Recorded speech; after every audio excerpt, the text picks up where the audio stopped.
Poppy Collar. Tell us what you mean is successful. How's that going? What does the data tell you?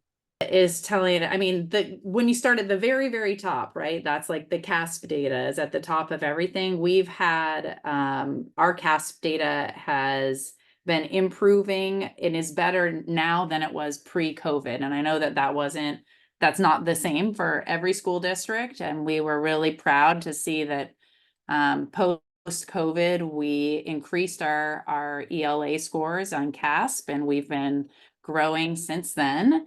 Um, our star data, we've been seeing a steady increase in our star data, and we've really been, I think that question of how do you measure success, I think with this work is actually a really tricky question because I feel like it can be very granular in some ways, and seeing success in first and second grade classrooms that aren't taking these big comprehensive tests. Yeah, You're kind of digging through the data to yeah, see, all right, well, is oral reading fluency getting better?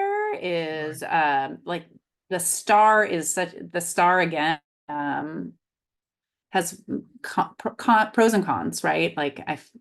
The star has some issues as well, but our star data is showing that more of our students are becoming proficient, and we changed our proficiency rate this year. We decided that in star, in order to also mirror performance on the CASP, we moved our proficiency rate to 60 and above this year, whereas in the past it's always been 40. And I think that that was not actually even a true measure of whether or not students were proficient in reading. So Hold on.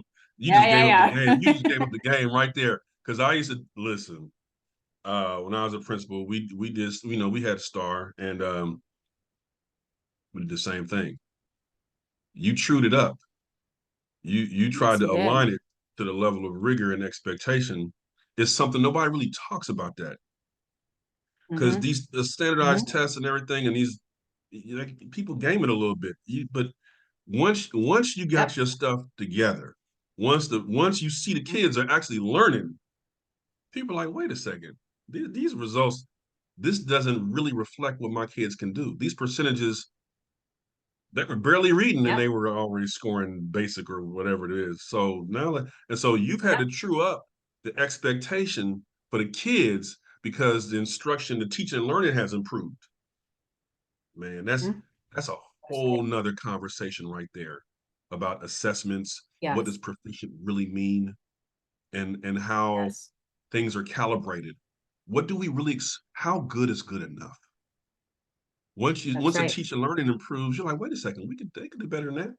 That's not really proficient. Our kids are growing, and so it creates this openness to recalibrating and really Mm-hmm. looking at our expectations about what kids and adults who serve them are capable of. So it sounds like you guys went through that, and I commend you. I recognize it. Been there. I get it, and I know those conversations are pretty intense. There may be some people like, wait a second, you doing what? You changing the cut? But when people start talking about it, and a lot of times, at least with my staff, they were like, yeah, like they were proud of it. It's like, yeah. Forget that. No, our kids can do it. Once you have internalized some of these concepts you're talking about, whether it's through letters or whatever the training is in the curriculum, and you start to see the growth, you're open to so many more Mm-hmm. things. It really opens up um, your ideas about what's possible and what standard we should be setting. What does excellence look like? So thank you for sharing that.